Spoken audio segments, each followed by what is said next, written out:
Hello बच्चों। तो कैसे हो आप? तो मैं चिंतन देसाई आप सबका बहुत बहुत स्वागत करता हूं हमारी ये फिजिक्स चैनल में। तो बच्चों, चलिए आज का लेक्चर स्टार्ट करते हैं। So today we are going to discuss Faraday's law of induction. देखो बच्चों, हमने एक चीज नोटिस की थी, फैराडे जी ने जो एक्सपेरिमेंट किए वहां से जो आउटकम निकले थे वो आउटकम्स कुछ इस तरह से थे कि भाई अगर रिलेटिव मोशन है, हमने ये 6 के 6 पॉइंट देखे थे, उसमें से मैंने बोला था कि एक्चुअल में ये फिफ्थ एंड सिक्स्थ वाला जो पॉइंट है वही हमारे लिए फैराडे जी का जो भी लॉ है वो बनने वाला है। यस और नो? तो उन्होंने क्या नोटिस किया? तो उन्होंने ये नोटिस किया था, जल्दी से देख लेते हैं कि अगर दो कोयल या फिर कोयल एंड मैग्नेट के बीच में अगर रिलेटिव मोशन है तो डेफिनेटली वहां पे करंट इंड्यूस होगा, है ना। ये रिलेटिव मोशन बहुत ही इंपॉर्टेंट होती है। जितनी तेजी से आप वो मैग्नेट को फील्ड की ओर लेके जा सॉरी कोयल की ओर लेके जाते हो उतनी तेजी से करंट फ्लो करेगा, है ना। और फिर उन्होंने देखा कि ऐसा क्यों हुआ, तो उसके पीछे का रीजन इन्होंने ये दो चीजें बताई। व्हेन मैग्नेटिक फ्लक्स, दो चीजें वैसे तो अलग नहीं है, एक ही है, लेकिन देखोगे तो पता चलेगा कि व्हेन मैग्नेटिक फ्लक्स एक्चुअल में हो क्या रहा था। When magnetic flux link with the close circuit changes the induced EMF and induce current is produce. मतलब कि यहां पे एक्चुअल में होता क्या था कि जैसे आप यहां पे ये वाली कॉइल जिसका मैग्नेटिक फील्ड है, कौन सी वाली? ये C2 वाली, ठीक है। ये C2 वाली जो कॉइल है ना हमारी, जिसके अंदर से करंट का फ्लो है, आप उसको सोलेनोइड मान सकते हो। तो जिसका जो फील्ड है ना, जो फील्ड लाइन जिसकी है, उसको आप जैसे ही ये C1 की नजदीक लेके जाते हो और C1 से दूर लेके जाते हो तो एक्चुअल में होता क्या है, यहाँ पे ये जो C1 में से पास होने वाला जो फ्लक्स है ना वो चेंज हो रहा है। जैसा आप इसको नजदीक लेके जाते हो तो वैसे वैसे ये C1 में से टोटल नंबर ऑफ पास होने वाली total number of field lines जो भी है वो इंक्रीज हो रही है। Yes no? जैसे C2 को दूर लेके जाते हो वैसे वैसे इसके अंदर से पास होने वाली C1 वाली जो लूप है इसके अंदर से पास होने वाली total number of field lines decrease हो रही है। तो मतलब कि यहां पे ये समझ में आ रहा है कि यहां पे जो हो रहा है ना वो because of change in flux हो रहा है।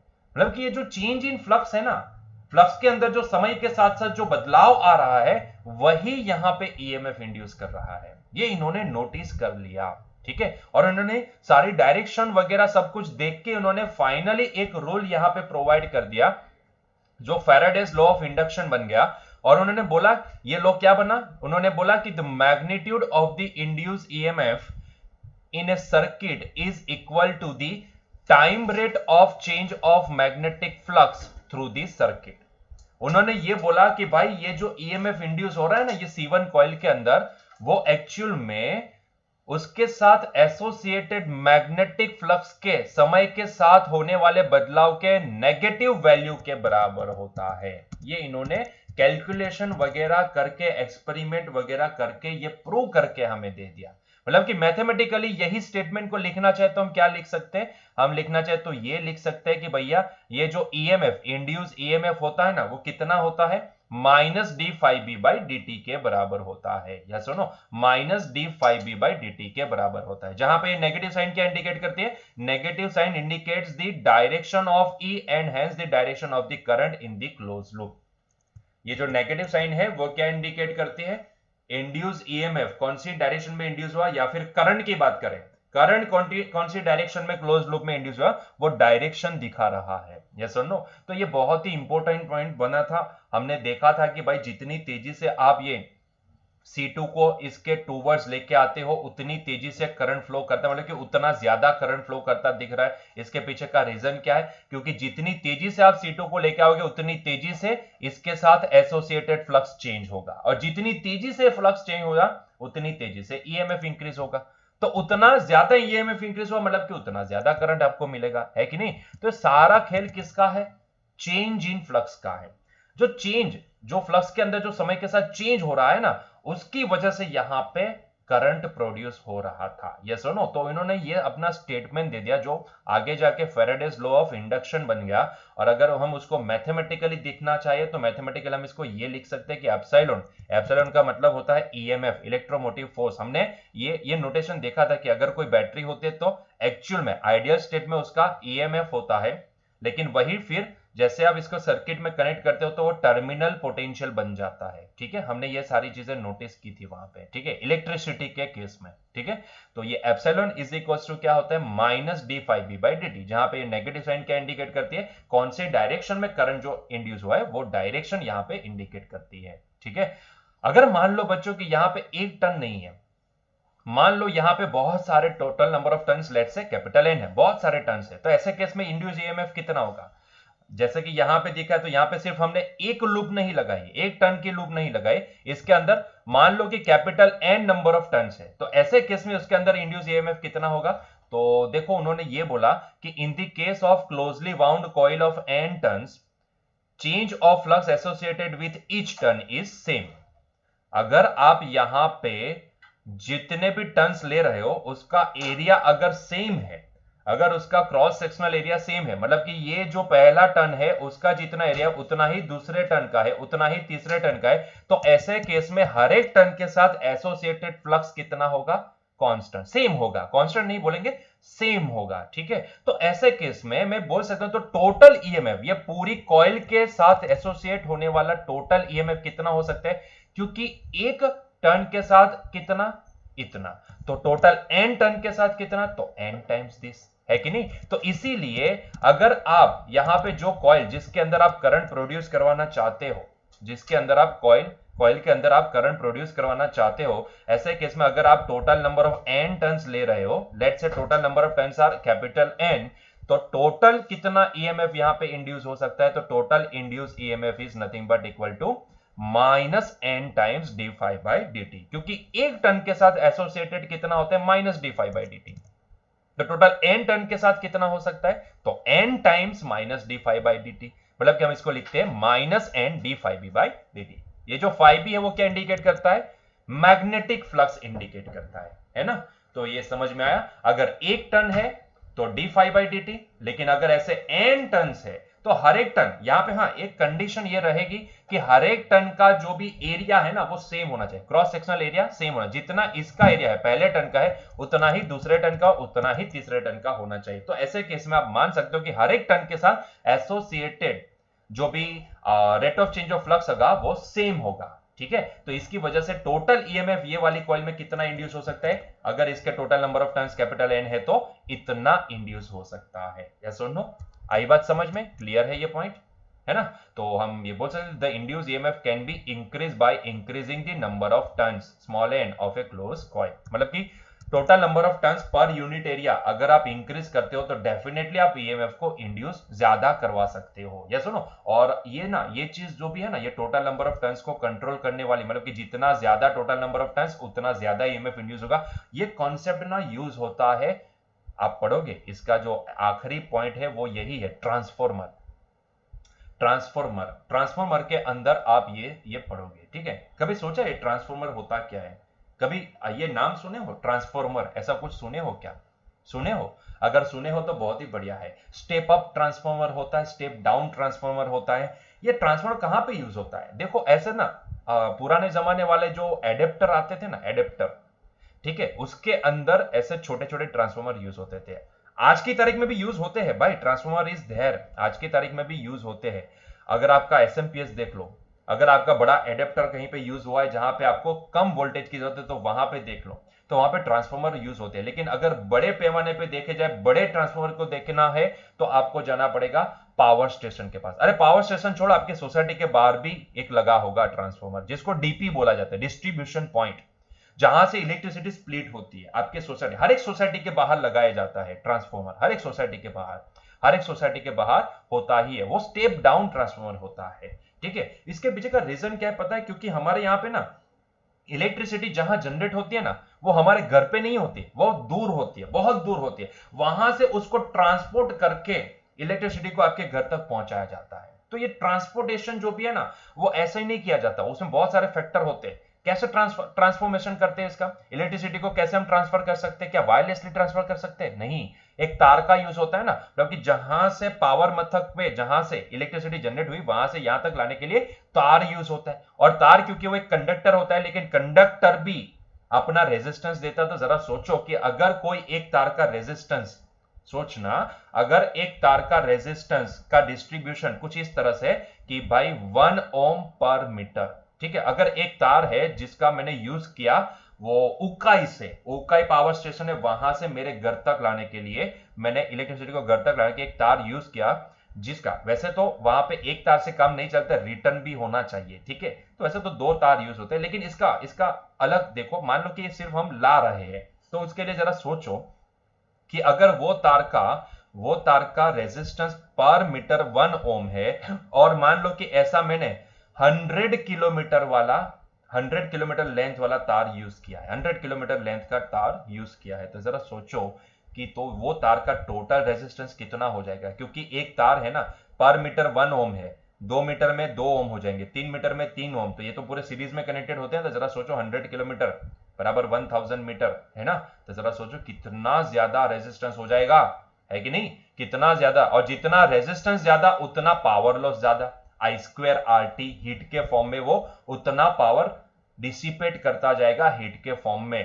तो भैया आप होगा ये कि आप 100% एनर्जी दे रहे हो, लेकिन मेरे घर तक उतनी एनर्जी पहुंच ही नहीं रही है, क्योंकि बीच में वो गायब हो जा रही है हीट के फॉर्म में। तो इसका सॉल्यूशन क्या है? इसका सॉल्यूशन ये है कि भाई वहां से आप क्या करो, वोल्टेज को बड़ा कर दो। बड़ा मतलब कि जो 240 वोल्ट हमें चाहिए ना, उससे ज्यादा 1200 वोल्ट 2400 वोल्ट जनरेट कर दो। अभी ये कैसे मुमकिन होता है 1200 वोल्ट जनरेट करने का, 2400 वोल्ट जनरेट करने का, ये कैसे पॉसिबल है? तो भैया वो काम कौन करता है? स्टेप अप ट्रांसफॉर्मर करता है। अभी जो 1200 वोल्ट होके हमारे घर में आया, हमारे घर तक नहीं आया, हमारे घर में नहीं आया, हमारे घर तक आया, सोसाइटी तक आया, वहां से अभी उसको 240 वोल्ट में भी कन्वर्ट होना है। ये सुनो, 1200 वोल्ट से हमने अभी ये क्यों 1200 वोल्ट करने से वो पावर लॉस कम हो जाता है, वो सारी चीजें वहां पे समझाऊंगा, अभी नहीं समझाऊंगा, अभी के लिए समझो। आपने अगर डिफरेंस देखा तो आपको समझ में आ जाएगा कि सोसाइटी के बाहर जो इलेक्ट्रिसिटी लाइन के जो तार होते हैं ना, उसकी साइज देखना, और आपके घर में जो यूज होते हैं उसकी साइज देखना, दोनों में आसमान जमीन का फर्क होता है। क्योंकि वो बाहर वाली जो आपकी सोसाइटी तक जो लाइन आती है उसमें हायर वोल्टेज आता है, 240 से ज्यादा आता है।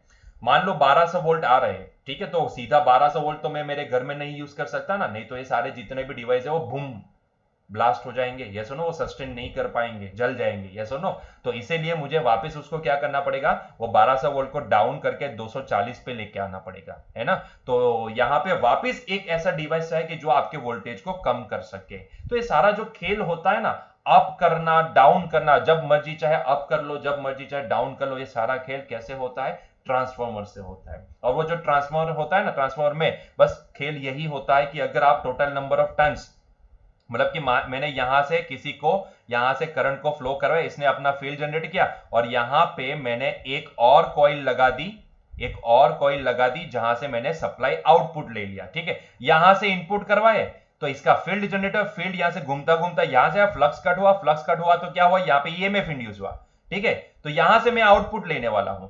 अगर मुझे यहां पे जितना वोल्टेज दिया उससे ज्यादा वोल्टेज है, तो मैं क्या करूंगा, मैं यहां पे total number of turns increase कर दूंगा, ठीक है, total number of turns increase कर दूंगा ये वाली साइड पे। अगर मुझे कम वोल्टेज चाहिए, यहां पे इंड्यूस वोल्टेज कम चाहिए, मतलब जितना मैं 240 दिया हूं, या फिर यहां पे मान लो कि 1200 वोल्ट है, उसमें से मुझे 240 चाहिए, तो मैं क्या करूंगा, मैं यहां पे total number of turns decrease कर दूंगा, मतलब कि मैं 1 2 3 4 या फिर 4 टर्न ही लगा दूंगा, ठीक है। तो उससे होगा कि जितने टोटल नंबर ऑफ टर्न्स होंगे उस हिसाब से यहां पे ईएमएफ इंड्यूस होगा। ये वाला फॉर्मूला देखो, है ना, टोटल नंबर ऑफ टर्न के ऊपर डिपेंड करता है, ठीक है। तो इस हिसाब से वहां पे ट्रांसफार्मर यूज किया जाता है। जो वोल्टेज को कम करता है उसको स्टेप डाउन ट्रांसफार्मर बोलते हैं, और जो वोल्टेज को इंक्रीज करता है वो स्टेप अप ट्रांसफार्मर बोला जाता है। अब ये कैसे अप हो सकता है? तो भैया कुछ भी नहीं है, total number of turns increase कर दो, अपने आप पोटेंशियल इंक्रीज हो जाएगा। बहुत ही आसान है उसको इंक्रीज करना, क्योंकि ये जो ईएमएफ इंड्यूस होता है ना, वो सारा खेल टोटल नंबर ऑफ टर्न्स के ऊपर डिपेंड करता है। ये जो आखिरी वाला सेंटेंस है ना, वे ऐसे ही नहीं लिखा है, वो बहुत ही इंपॉर्टेंट स्टेटमेंट है। यस सुनो, आप टोटल नंबर ऑफ टर्न्स जितना इंक्रीज करोगे उतना आप ईएमएफ इंक्रीज कर पाओगे। जितना टोटल नंबर ऑफ ये टर्न्स डिक्रीज करते जाओगे उतना कम ईएमएफ आप इंड्यूस कर पाओगे। यस सुनो, तो सारा खेल यहाँ पे टोटल नंबर ऑफ टर्न्स के ऊपर भी जाता है, ठीक है। तो वो ट्रांसफॉर्मर में समझेंगे तब आपको समझ में आ जाएगा कि कैसे ये टोटल नंबर ऑफ टर्न्स हमारे लिए इंपॉर्टेंट हो जाते हैं, ठीक है। लेकिन हाँ, ये चीज आपको अभी समझ में आ जानी चाहिए कि जी हाँ, total number of turns increase होने से ईएमएफ ज्यादा इंक्रीज होगा, क्योंकि एक टर्न के साथ एसोसिएटेड जो भी फ्लक्स है वो d∅dt है। तो total number of n turns है, तो भाई हर एक के साथ उतना ही होगा, तो टोटल कितना हो गया, तो n टाइम्स हो गया, बात खत्म, ठीक है। क्लियर हुआ ये पॉइंट? तो ये था फैराडे जी का लॉ ऑफ इंडक्शन, ठीक है, लॉ ऑफ इंडक्शन। ईएमएफ कितना होता है, -d∅dt के बराबर होता है। बस ये पॉइंट आपको ध्यान में रखना है, क्लियर है? अगर मैं यहां पे कई बार क्या होता है, ये इंस्टेंटेनियस वैल्यू देता है ना, कई बार हमें एवरेज निकालने को बोला जाता है, तो तब ये फॉर्मूला थोड़ा आप मॉडिफाई कर सकते हो कि epsilon EMF delta phi b by dt के बराबर भी लिख सकते हो। ठीक है, ये क्या होती है, इंस्टेंटेनियस वैल्यू होती है। आपको पता है कि अगर आप ये डेल्टा टी, ये जो इंटरवल है उसको पॉसिबल हो उतना छोटा कर दो, 0 पॉइंट समथिंग कर दो, तो अभी वही वैल्यू इंस्टेंटेनियस हो जाती है। तो हम बोलते हैं कि इसी की limit delta t tends to 0 लिया जाए तो वो d phi by d t में कन्वर्ट हो जाता है। यस और नो? तो ये इंस्टेंटेनियस वैल्यू है, ये हमें क्या प्रोवाइड करेगा, एवरेज वैल्यू। यहां पे ये जो टाइम इंटरवल होता है ना, वो बहुत ही छोटा, नियर अबाउट 0 पॉइंट समथिंग होता है, यहां पे इंटरवल थोड़ा बड़ा होता है। यस और नो? तो अगर आप इंटरवल बड़ा करते हो तब ये ईएमएफ कितना लिख सकते हो, minus delta phi by delta t लिख सकते हो। और अगर आप ये टाइम का इंटरवल बहुत ही छोटा, नियर अबाउट 0 कर देते हो, तो तब ईएमएफ कितना लिख सकते हो, minus d phi by d t लिख सकते हो। इंस्टेंटेनियस एंड एवरेज दोनों में अगर आपको समझ में आता है, 11th स्टैंडर्ड में अगर काइनेमेटिक्स में इंस्टेंटेनियस एवरेज ये दोनों वर्ड अच्छे से समझे होंगे, तो आपको यहां पे कोई कंफ्यूजन नहीं रहेगा। ठीक है, चलिए तो आगे बढ़ते हैं। तो आई होप सो कि आपको ये समझ में आ गया फेराडेस लॉ ऑफ इंडक्शन। ठीक है, चलिए तो इसके बेसिस पे अभी हमारे न्यूमेरिकल्स देख लेते हैं। तो सॉल्व एग्जांपल 6.1, देखो क्या बोला है, कंसीडर द एक्सपेरिमेंट 6.2। अच्छा, 6.2 वाला एक्सपेरिमेंट मतलब कि ये वाली फिगर, इसको यहीं से कॉपी पेस्ट कर लेते हैं पहले। ठीक है, तो वो वहां पे यूज हो जाएगी, हम उसको यूज कर पाएंगे वहां पे। ये एक्सपेरिमेंट नंबर 6.2 की ही फिगर है, तो इसको यहीं पे कॉपी पेस्ट कर देते हैं। चलिए बहुत ही बढ़िया, चलो ले लिया इसको यहाँ पे। हाँ आ जाओ, यहाँ पे आ जाओ। चलिए इसको थोड़ा सा बड़ा कर देते हैं। ठीक है, चलो हाँ, बहुत ही बढ़िया। चलो तो देखो क्या बोला है, consider experiment 6.2, what would you do to obtain a large deflection of galvanometer, पहला क्वेश्चन। दूसरा क्वेश्चन क्या पूछे, how would you demonstrate the presence of an induced current in the absence of galvanometer. दो क्वेश्चन आपको पूछे और उसका answer देना है। देखो ये थियोरेटिकल क्वेश्चन है, इसलिए मैंने इसका सॉल्यूशन आपकी जो एनसीईआरटी की किताब में दिया गया वो यहां पे प्रिंट कर दिया, मैंने स्क्रीनशॉट ले लिया है। ठीक है, लेकिन हम समझते हैं हर एक जो भी सॉल्यूशन दिया गया है वो एक सेंटेंस के तौर पे ही देना है, तो हम इसको समझते हैं। जरा ध्यान से देखना, आपको पहले क्वेश्चन में क्या पूछा, what would you do to obtain the large deflection of galvanometer, मतलब कि ये पूछना चाहता है कि यहाँ पे लार्ज डिफ्लेक्शन ऑफ गैल्वेनोमीटर का मतलब क्या है कि गैल्वेनोमीटर में से ज्यादा करंट, डिफ्लेक्शन कब ज्यादा होगा, कब लार्ज होगा, जब उसमें से ज्यादा करंट फ्लो होगा। तो यहां पे अल्टीमेटली इनडायरेक्टली आपको यह पूछा है कि भैया गैल्वेनोमीटर में से ज्यादा करंट प्रोड्यूस करवाना है, ज्यादा करंट फ्लो करवाना है, या फिर बोलेंगे ज्यादा करंट ये वाली लूप में इंड्यूस करने के लिए हमें क्या करना पड़ेगा। ठीक है, हमें क्या करना पड़ेगा वो आपको पूछा है, वो आपको पूछा है। तो देखो पहला सॉल्यूशन क्या, अगर आपको यहां पे ज्यादा करंट आपको इंड्यूस करवाना है तो उसके लिए पहला सॉल्यूशन क्या, तो पहला सॉल्यूशन देखो, use A rod made of soft iron inside the coil C2। मतलब कि आप क्या करो, पहला सॉल्यूशन यहां पे ये जो C2 कॉइल है इसके बीच में एक फेरोमैग्नेटिक, सॉफ्ट फेरोमैग्नेटिक मटेरियल को प्लेस कर दो, एक रॉड को प्लेस कर दो। इसको करने से, ऐसा करने से होगा क्या पता है, ऐसा करने से होगा क्या, तो ऐसा करने से भाई यहां पे डबल फील्ड मिलेगा ना, आपको पता है आपको डबल फील्ड मिलेगा। कितना फील्ड मिलेगा, एक तो इसका खुद का फील्ड प्लस ये सोलेनोइड की वजह से आने वाला फील्ड, क्योंकि ये भी सॉफ्ट आयरन कोर भी क्या हो जाएगा, मैग्नेटाइज हो जाएगा, तो वो अपना भी फील्ड की डायरेक्शन में प्रोवाइड करेगा। तो टोटल फील्ड सोलेनोइड की वजह से मान लो कि अभी सिर्फ B0 आ रहा है, अब कितना आएगा B0 प्लस इसका इंटरनल फील्ड, मतलब कि लेट से B के बराबर आएगा, तो ये दोनों ऐड होके टोटल फील्ड बनेगा, मतलब कि फील्ड अभी इंक्रीज हो जाएगा। तो जी हां, अगर ये फील्ड इंक्रीज होता है तो total number of field lines भी इंक्रीज हो जाएगी, है कि नहीं। तो आप पहला क्या कर सकते हो, पहला काम क्या कर सकते हो, तो भैया यहां पे एक किसी सॉफ्ट फेरोमैग्नेटिक मटेरियल के रॉड को ये सोलेनोइड C2 वाली जो कॉइल है उसके बीच में, उसके फील्ड के बीच वाले रीजन में आप उसको प्लेस कर सकते हो। ठीक है, ये पहला सॉल्यूशन है, बहुत ही बढ़िया, पहला सॉल्यूशन समझ में आया।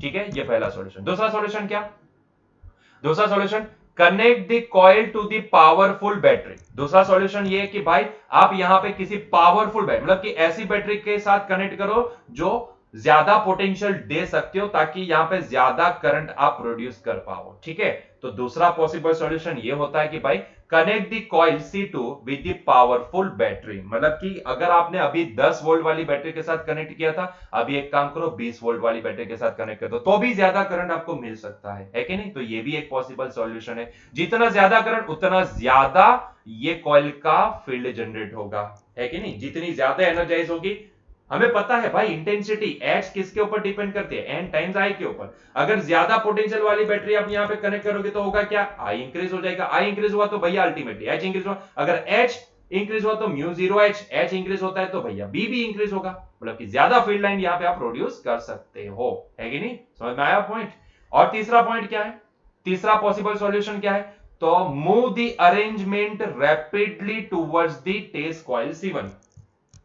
तो तीसरा अरेंजमेंट क्या कर सकते हो भैया? इसको तेजी से, ज्यादा तेजी से इसकी और आप मूव करवा दो। यस और नो? मतलब कि पहले मान लो कि इसको सिर्फ 2 मीटर पर सेकंड, ज्यादा हो गई लेकिन फिर भी मान लो कि 2 मीटर पर सेकंड से मूव करवाते, अब उसको 10 मीटर पर सेकंड से मूव करवा, तो भी जल्दी से फ्लक्स कट होगा, तो भी यहां पे ज्यादा करंट आप इंड्यूस कर सकते हो। तो यहां पे ये 3 सॉल्यूशन आपको दिए गए हैं, 3 सॉल्यूशन आपको दिए गए हैं। खैर एक और सॉल्यूशन भी पॉसिबल है, आप इसके total number of turns increase कर दो। लेकिन क्या होता है कि ये सिचुएशन में, एक्सपेरिमेंट में उन्होंने जितना लिया था उतने ही टर्न्स अगर कंसीडर करें तो ये तो फिक्स हो जाएगा, है ना? तो उसको इसीलिए वो फोर्थ पॉइंट यहां पे ऐड नहीं हुआ।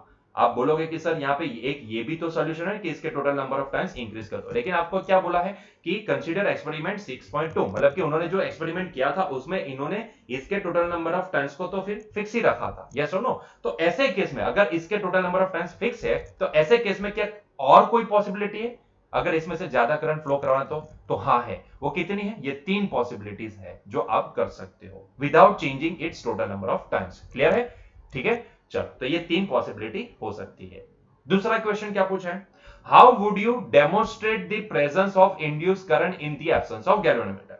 मतलब कि मान लो कि आपके पास गैल्वेनोमीटर नहीं है यहां पे, और ये गैल्वेनोमीटर नहीं है, तो आप अभी यहां पे करंट का प्रेजेंस कैसे पता लगाओगे? मान लो गैल्वेनोमीटर आपके पास नहीं है, तो ऐसे केस में क्या करोगे? तो आप यहां पे क्या कर सकते हो? एक छोटा सा बल्ब ले सकते हो और ये बल्ब को गैल्वेनोमीटर की जगह पे कनेक्ट कर सकते हो। ठीक है, replace the galvanometer by a small bulb, the kind one finds in a small torch light. The relative motion between two coils will cause the bulb to glow and demonstrate the presence of the induced current. मतलब कि अगर आपके पास galvanometer नहीं है तो ऐसे case में आप एक छोटा सा बल्ब भी इस्तेमाल कर सकते हो। कितना छोटा? तो भैया यहाँ पे बोला है कि टॉर्च लाइट में जो आता है ना उतना छोटा बल्ब भी चलेगा। जैसे ही यहाँ पे फ्लक्स कट होगा तो वहां पे जैसे करंट का फ्लो होगा वैसे वो बल्ब ग्लो करने लगेगा। ठीक है, तो आप उस हिसाब से ये आइडेंटिफाई कर सकते हो और करंट की प्रेजेंस आप यहाँ पे नोट डाउन कर सकते हो। ठीक है, क्लियर हुआ? तो बहुत ही सिंपल सा एग्जांपल था, कुछ भी नहीं था, नॉर्मल था, मतलब कि ये थियोरेटिकल पॉइंट्स में आ सकता है, एक क्वेश्चन, एक मार्क्स के क्वेश्चन में,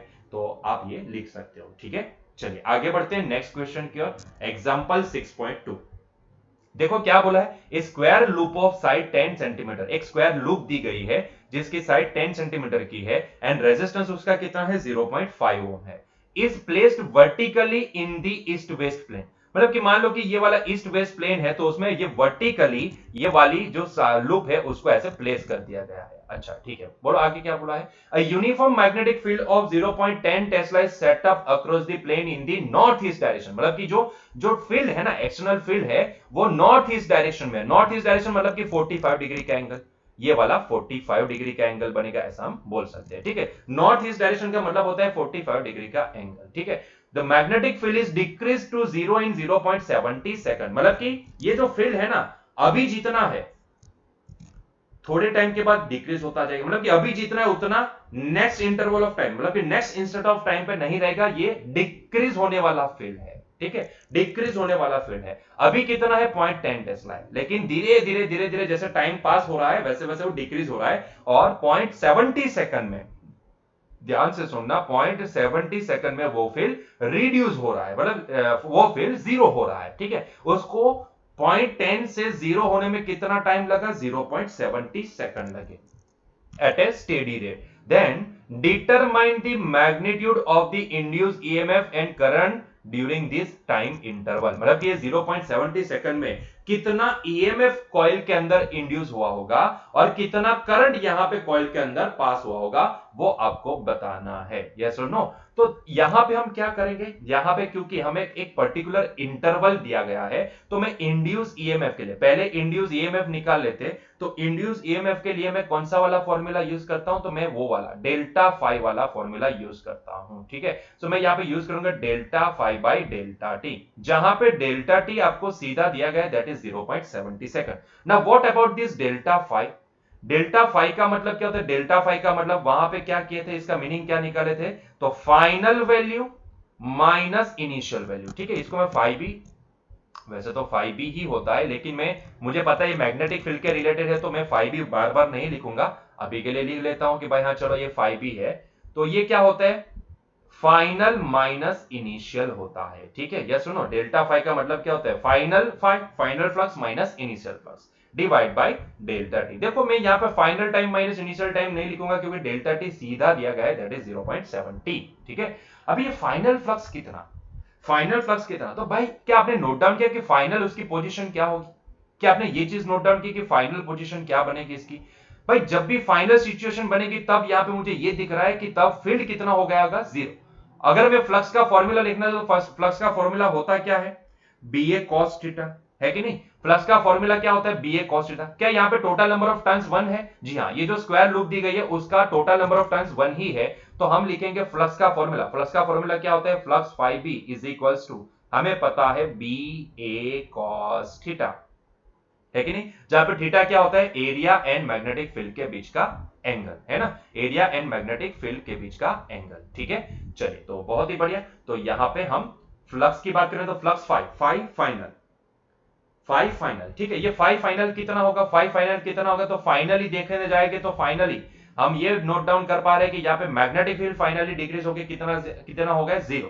तो हमने यहाँ पे ये नोट डाउन किया कि तब ये मैग्नेटिक फील्ड कितना था, जीरो था, जीरो इनटू एरिया, एरिया अभी एरिया है क्योंकि पूरा जीरो ही हो जाएगा, और ये cos थीटा को भी थीटा रहने तो ये हो गई final situation minus initial situation, minus initial situation. ठीक है, तो माइनस इनिशियल, इनिशियल क्या होगा, तो इनिशियल यहां पे लिखना पड़ेगा, इनिशियल यहां पे लिखना पड़ेगा क्योंकि इनिशियल जीरो नहीं होगा। भाई इनिशियली ये फील्ड कितना है, इनिशियली फील्ड है 0.10, इनिशियली फील्ड है 0.10, बहुत ही बढ़िया। चलो, और एरिया कितना है, तो भैया एरिया दिया गया है क्योंकि ये लूप है ना, स्क्वायर लूप है, और 10 सेंटीमीटर की साइड है, तो हम समझ सकते हैं कि 10 सेंटीमीटर की साइड है, और एरिया कितना है, एरिया कितना होगा, तो लेंथ के स्क्वायर के बराबर, और लेंथ का स्क्वायर मतलब कि ये मैं इसको 10 सेंटीमीटर है तो मैं इसको 0.1 मीटर लिख सकता हूं, तो 0.1 का स्क्वायर इनटू एंगल कितना, देखो ये लूप, लूप के जो एरिया वेक्टर होगा वो ऊपर की डायरेक्शन में, फील्ड ये डायरेक्शन में, तो आप समझ सकते हो कि इन दोनों के बीच का एंगल कितना होगा, तो 45 डिग्री होगा।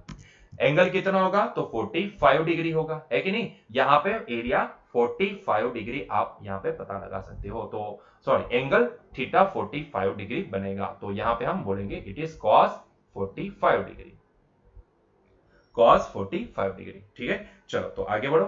तो ये होगा इतना, तो देखो ये फाइनल फ्लक्स बना, ये इनिशियल फ्लक्स बना, है ना।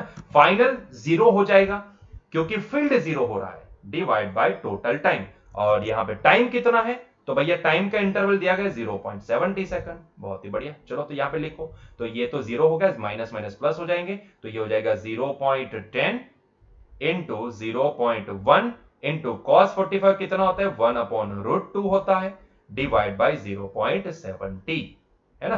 तो चलिए आपके पास कैल्सी है तो आप कैल्सी का इस्तेमाल करके इसका वैल्यू निकाल सकते हो। ठीक है, तो चलो कैल्सी का इस्तेमाल करते हैं, तो देखते हैं क्या आंसर निकल के आता है हमारे पास। तो हम क्या करेंगे, यहाँ पे हम पहले तो 0.10 को मल्टीप्लाई करेंगे 0.1 के साथ, बहुत ही बढ़िया, और उसको फिर डिवाइड करना है, हमें डिवाइड करना है 0.70 से।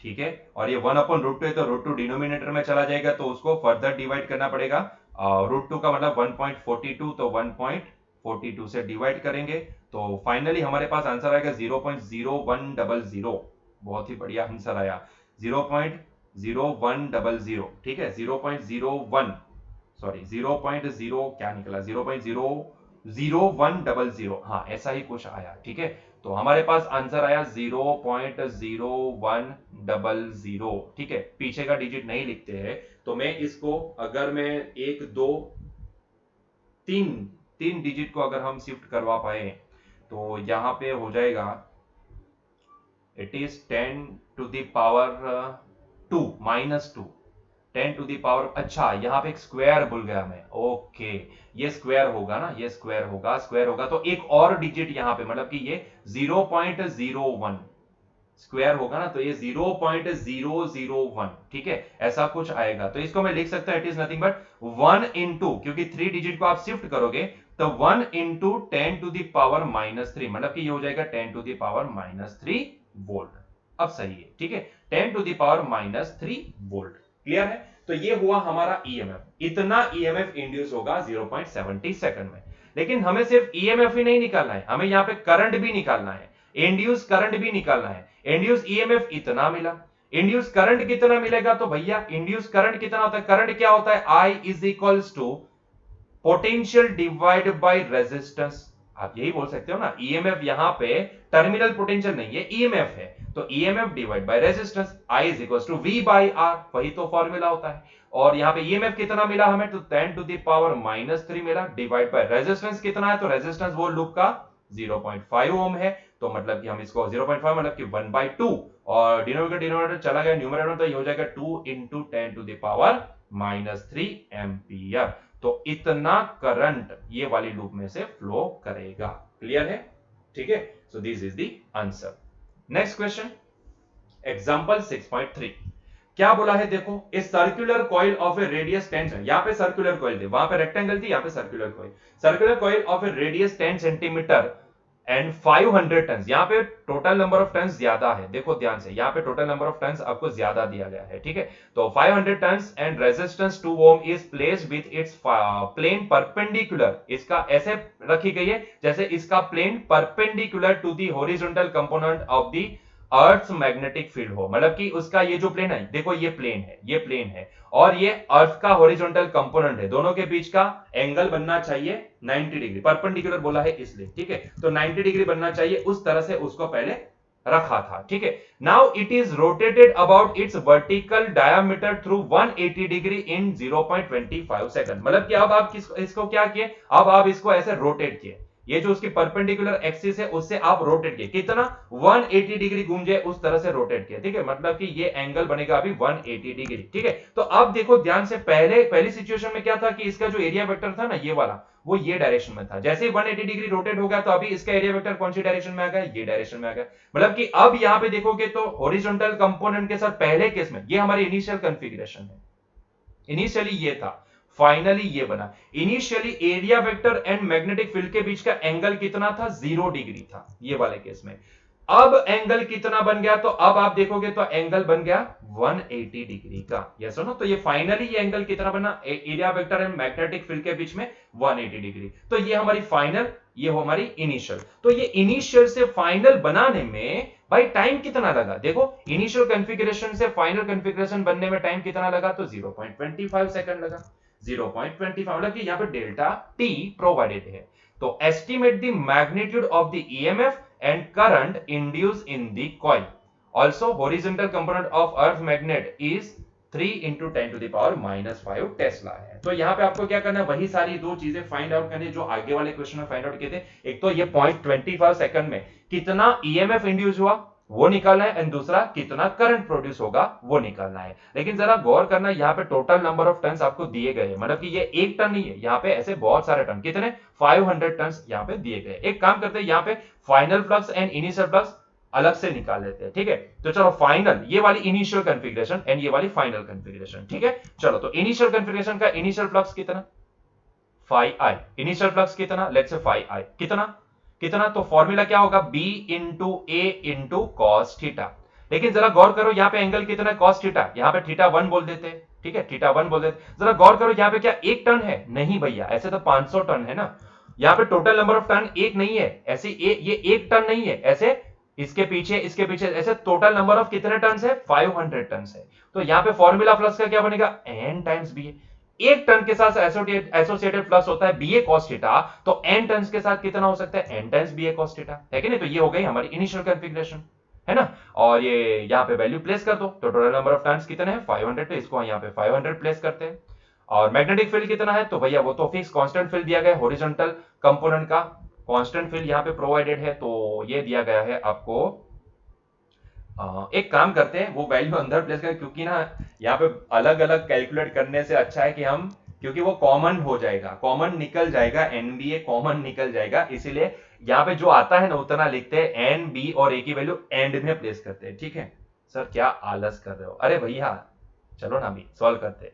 तो यहाँ पे बस थीटा की वैल्यू प्लेस कर दो, एन बी ए कॉस थीटा। अच्छा, इनिशियल कॉन्फ़िगरेशन में तो कुछ इस तरह से थी, और इसका area vector towards the horizontal component of magnetic field था। ठीक है, ठीक है, तो यहां पे थीटा कितना, तब 0 डिग्री, कॉस 0 कितना होता है, 1 होता है। तो यहां पे हमें यह इनिशियल फ्लक्स कितना मिला, एनबीए, जो इनिशियल कॉन्फ़िगरेशन थी तब का फ्लक्स कितना मिला, एनबीए।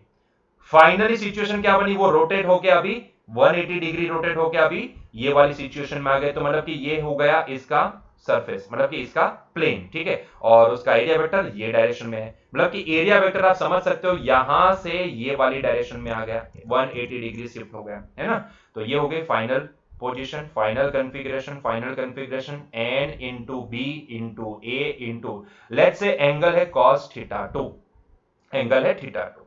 अच्छा, नंबर ऑफ टाइम्स तो चेंज नहीं होंगे, फील्ड कांस्टेंट दिया गया है, horizontal component of magnetic field of earth, earth का मैग्नेटिक फील्ड का हॉरिजॉन्टल कंपोनेंट वो वाले पोजीशन पे फिक्स रहेगा। ठीक है, तो ये हो गया एन बी इंटू ए। भाई उसका एरिया भी चेंज नहीं हुआ, मतलब कि एरिया भी फिक्स है, बस एंगल चेंज हुआ। एंगल कितना हुआ, तो cos 180 डिग्री, और हमें पता है 180 डिग्री cos 180 कितना होता है, -1, तो ये हो जाएगा माइनस एन बी ए, है ना। तो ये हो गया फाइनल फ्लक्स। अभी हमें निकालना है ईएमएफ। भैया इंड्यूस ईएमएफ कितना होता है, तो यहां पे हम लिखेंगे कौन सा वाला फॉर्मूला, डेल्टा फाई बी बटे डेल्टा टी। इंस्टेंटेनियस तो पूछे नहीं है, तो हमें एवरेज वाला ही लगाना पड़ेगा फॉर्मूला। ठीक है, तो ये हो जाएगा माइनस डेल्टा फाई, क्या होता है, डेल्टा फाई को हम लिखते हैं phi final minus phi initial divide by delta t. अच्छा, डेल्टा टी कितना दिया गया है, 0.25 सेकंड, है ना, 0.25 सेकंड दिया गया है। अच्छा, फाइनल फ्लक्स कितना प्रोवाइडेड है, फाइनल फ्लक्स भैया हमारे पास आया माइनस एनबीए, कितना आया, माइनस एनबीए, और इनिशियल कितना है, एनबीए है। माइनस माइनस हो जाएंगे प्लस, डिवाइड बाय 0.25, है ना। तो ये टोटल हो जाएगा भाई, माइनस माइनस हो जाएंगे प्लस, तो ये हो जाएगा ट्वाइस एनबीए डिवाइड बाय, इसको लिखेंगे 25 बटे 100, तो 25 फोर जा मतलब कि 1/4, मतलब कि ये 4 ऊपर चला जाएगा तो ये 8 हो जाएगा, तो 8 टाइम्स एन बी ए, तो इतना कुछ आपको मिलेगा। ठीक है, 8 टाइम्स एन बी ए। तो चलिए वैल्यू यहाँ पे प्लेस करते हैं, तो 8 times N, total number of times कितना दिया गया है, 500, और मैग्नेटिक फील्ड कितना है, तो 3 इंटू 10 टू दी पावर -5 है। एरिया कितना है, तो भाई ये सर्कुलर लूप है ना, तो उसका एरिया कितना होता है, पाई आर स्क्वायर होता है ना, तो ये हो जाएगा पाई इंटू आर। रेडियस कितनी दी गई, 10 सेंटीमीटर, तो मैं इसको 0.1 बोल सकता हूं, तो ये 0.1 का स्क्वायर। सारी चीजें यहाँ पे मल्टीप्लाई होने वाली है ना, तो सारी चीजें मल्टीप्लाई होगी, तो इसकी वैल्यू में epsilon is equals to 8 into, देखो ये 5 इंटू 500 का जो 10 टू दी पावर, ये 10 टू दी पावर 2 था, ये 10 टू दी पावर -5 के साथ ऐड होके हो गया टोटल 10 टू दी पावर -3। ठीक है, इंटू 3 इंटू 3.14 इंटू 0.1 का स्क्वायर, 0 मतलब कि ये 1/10 का स्क्वायर, तो ये होता है 1/10 का स्क्वायर। ठीक है, चलो तो अभी इसको मल्टीप्लाई कर, ये 1/10 का स्क्वायर ऊपर चला 3, उसके साथ ऐड हो जाएगा, तो 3 -2 होगा ना, तो 3 -3 -2 तो -5 हो जाएगा, वो टोटल -5 हो जाएगा। चलिए उसको मल्टीप्लाई भी कर लेते हैं सारी चीजें, तो कितना आता है वो देख लेते हैं। तो 8 इंटू 5 इंटू 3 इंटू 3.14, तो कुछ हमारे पास आता है, इट इज 376.8, 376.8, मतलब कि 376.8 आप ऐसा मान सकते हो, ये आएगा 376.8। ठीक है, सो मेरे पास ये वैल्यू आई 376.8 इंटू 10 टू दी पावर -3, और ये ऊपर जाके माइनस हो जाएगा, तो टोटल हो जाएगा -5। ठीक है, लेकिन अगर मैं इसको 2 डिजिट में लिखना चाहूं, 2 डिजिट में लिखना चाहूं, 2 डिजिट में मतलब कि 3 पॉइंट समथिंग लिखना चाहो, तो 3.768 इंटू क्या हो जाएगा, ये 10 टू दी पावर -3 हो जाएगा, इतना वॉट। तो इतना ईएमएफ इंड्यूस हुआ, इतना वोल्ट ईएमएफ इंड्यूस हुआ। ये सुनो, कितनी सेकंड में? 0.25 सेकंड में। कितना टाइम लगा उसको रोटेट होने में? यहां से यहां रोटेट होने में कितना टाइम लगा? यहां से यहां देखो ये ऐसे कैसे रोटेट हो रही, इसकी रोटेशन ऑफ एक्सिस ये वाली है ना। तो ये ऐसे मैं दिखा रहा हूं आपको, ऐसे एंगल में चेंज इस तरह से दिखा रहा हूं, इसका मतलब ये नहीं कि वो ऐसे रोटेट हुई है। रोटेट तो भैया इस तरीके से हुई है, जिस डायरेक्शन में आपको एक्सिस ऑफ रोटेशन देगा ये वाली डायरेक्शन में रोटेट हुई है, ठीक है। रोटेट इस डायरेक्शन में हुई है, क्लियर है। और करंट कितना इंड्यूस हुआ होगा? तो भाई करंट कितना होता है? तो एप्सिलॉन डिवाइड बाय आर के बराबर, है ना। और यहां पे एप्सिलॉन की वैल्यू कितनी आई? तो 3.768 इंटू 10 टू द पावर -3 आई, डिवाइड बाय रेजिस्टेंस कितना दिया गया है इसका? 2 ओम।